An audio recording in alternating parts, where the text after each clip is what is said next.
అంటే వర్మ గారు సపోర్ట్ లేనిదే పవన్ కళ్యాణ్ నెగ్గలేదు అని అంటున్నారు. వర్మ సపోర్ట్ చాలా ఉంది. కానీ పవన్ కళ్యాణ్ నాగబాబు గారికి ఎమ్మెల్సీ పదవిని ఇచ్చారు, వర్మకి వెన్నుపోటు పొడిచారు అని అంటున్నారు. దీనిపై మీ కామెంట్స్ ఏంటి? మీకు మంచి కథ చెప్పేదా వింటారా? ఓపిక ఉందా? మహావిష్ణు దగ్గరికి మహాబ్రహ్మ బ్రహ్మదేవుడు, నేను లేకపోతే ఈ మహావిష్ణు ఏం చేయగలుగుతాడు, నేను ఇంతమంది తలరాతలు రాస్తాను, ఇన్ని పనులు చేస్తాను, ఈయన లేకపోతే ఈయన ఏం చేయగలుగుతాడు అని ఒక గర్వం వచ్చింది ఆయనకి. గర్వం వచ్చి ఆయన ఒక రోజంతా పోలేదు, ఎక్కడికి వర్క్కి రాలేదు. ఎవరు? బ్రహ్మదేవుడు రాకపోయినా మహావిష్ణు పిలవలేదు. 4 రోజులు అయింది, పిలుపు లేదు. ఏం రా, నేను రాకపోయినా మహావిష్ణు పట్టించుకోలేదని వెళ్ళాడు. అక్కడికి వెళ్తే కొన్ని వేల మంది బ్రహ్మలు అక్కడ పనిచేస్తున్నారు. అది మహావిష్ణు.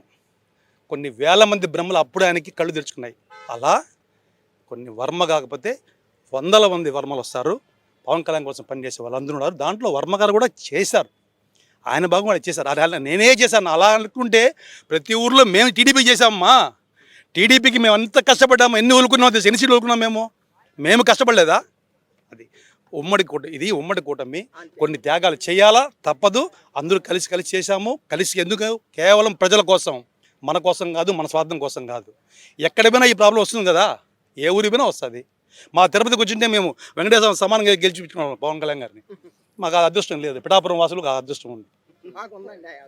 అది పిఠాపురం తాలూకు. అలా నిజంగా ఇక్కడ వచ్చి కాలేజ్ స్టూడెంట్స్ని పిల్లల్ని చూస్తుంటే కూడా నాకు అసూయ కలుగుతాను. అరే వీళ్ళు పవన్ కళ్యాణ్ తాలూకు రాను, వీళ్ళందరూ పవన్ కళ్యాణ్ తాలూకు అనిపిస్తుంది అక్కడ పోతే. నిజమో ఇప్పుడు ఏమన్నా నేను ఆడ పిల్లలు చూస్తుంటే వీళ్ళంతా పవన్ కళ్యాణ్ తాలూకు బాగుంటారు కదా, మేము వెంకటేశ్వర తాలూకు.